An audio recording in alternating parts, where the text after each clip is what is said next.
Prime Minister Modi will travel to the capital of Laos for a two-day visit to attend the 21st ASEAN-India Summit and the 19th East Asia Summit. Sources indicate that the Prime Minister will likely meet the Japanese Prime Minister Shigeru Ishiba, but this will be the first overseas trip for Mr. Ishiba, who was made Prime Minister just last week. There has also been speculation as to whether our Prime Minister will meet Chinese Premier Li Qiang on the margins of the East Asia Summit. However, there was no official word from both sides on the possibility of such a meeting.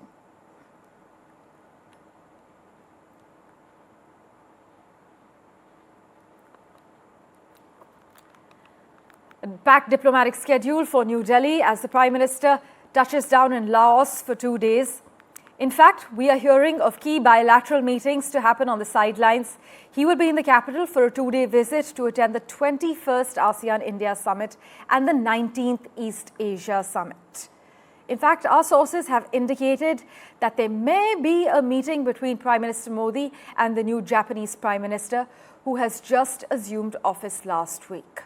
In fact, there has also been chatter about whether Prime Minister Modi will meet Li Qiang, the Chinese Premier, on the margins of the East Asia Summit, but we are still waiting for an official word from both sides on the possibility of such a meeting.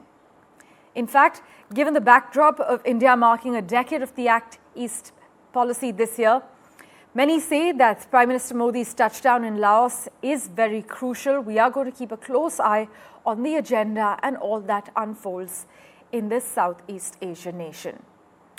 In fact, territorial tensions in the South China Sea and the civil war in Myanmar are expected to be high up on the agenda for discussion as leaders meet on this two-day summit.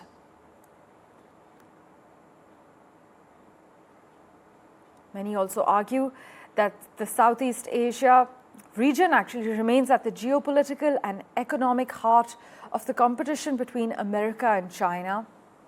But I must also inform you that Joe Biden will not be in attendance for this summit. Territorial tensions in the South China Sea expected to be high up on the agenda, a priority to discuss along with the civil war that's unfolding in Myanmar. There are also plans to discuss a ceasefire plan and a mediation among the warring factions in Myanmar, for which we are still awaiting clarity. But the Prime Minister expected to touch down in Laos for 2 days, where he is expected to hold some crucial meetings with his counterparts. We are, of course, waiting for an official word whether he will be meeting the Chinese Premier as well. Meanwhile, as I mentioned, Prime Minister Modi will travel to the capital of Laos for a two-day visit to attend the 21st ASEAN-India Summit and the 19th East Asia Summit. Well, for further clarity on what to expect, we have with us strategic affairs expert Brahma Chellaney. Thank you so much, sir, as always, for joining us on NDTV. Now, given the backdrop of India marking a decade of the Act East policy this year, how crucial would you say the Prime Minister's touchdown in Laos is? ASEAN is holding a series of summits with its dialogue partners. In addition to holding its own annual summit, it's also holding summits with India, the US, China, Russia. But China and Russia normally don't send their own leaders to these annual summits with ASEAN. As far as the US president is concerned, he's not coming. For the second time the US presidents normally don't attend each and every summit with ASEAN or the East Asia Summit. So Joe Biden is skipping this year's US-ASEAN Summit as well as the East Asia Summit. But it's good that Prime Minister Modi will be attending the India-ASEAN Summit as well as the East Asia Summit. Sir, but many argue that Southeast Asia remains now at the geopolitical and economic heart of the competition between America and China. So by ignoring the East Asia Summit, as Joe Biden is doing for the second year in a row, do you believe it carries serious risks? The fact is that the US is getting more and more involved in the conflicts in Ukraine and the Middle East. So it's unable to generally pivot to Asia and the wider Indo-Pacific region.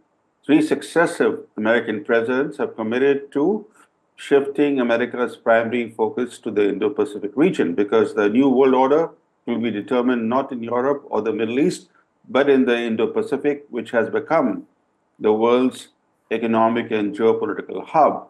And yet, Biden too has failed to genuinely pivot to Asia and the wider Indo-Pacific region. And this can only be to the detriment of America's own long-term interests because it creates more space for Chinese expansionism. Right. We're also hearing, sir, that territorial tensions in the South China Sea, as well as the civil war in Myanmar, will also be on the table. Now, while ASEAN has proposed a peace plan that calls for a ceasefire and mediation among the warring factions as far as Myanmar is concerned, what specific role do you see New Delhi playing here? Myanmar is a very important neighbor of India, with which India shares a long land border, also shares a sea frontier with Myanmar. And the troubling thing in Myanmar is that outside powers, especially led by the US, are providing weapons to the rebels who are fighting the military junta. And some of these weapons are flowing into India, including drones into Manipur. The Myanmar situation is compounding India's internal security challenges in Manipur. And the irony is this, that while the US is seeking to oust the military regime in Myanmar, in next door, Bangladesh is propping up the new military installed regime led by Mohammed Yunus. So the US doesn't pursue a consistent foreign policy. It pursues a foreign policy approach towards different regimes, depending on whether those regimes are friendly or unfriendly. Unfriendly regimes it seeks to topple, the way it went after Sheikh Hasina's government in Bangladesh. And another aspect that we should keep in mind that as far as continental Southeast Asia is concerned, Yes.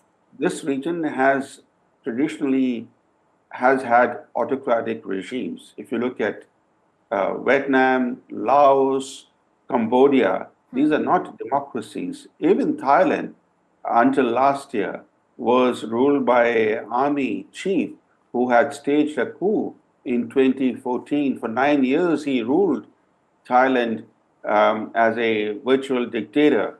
So we shouldn't look at Myanmar in isolation. The fact is that autocratic traditions remain in place across continental Southeast Asia.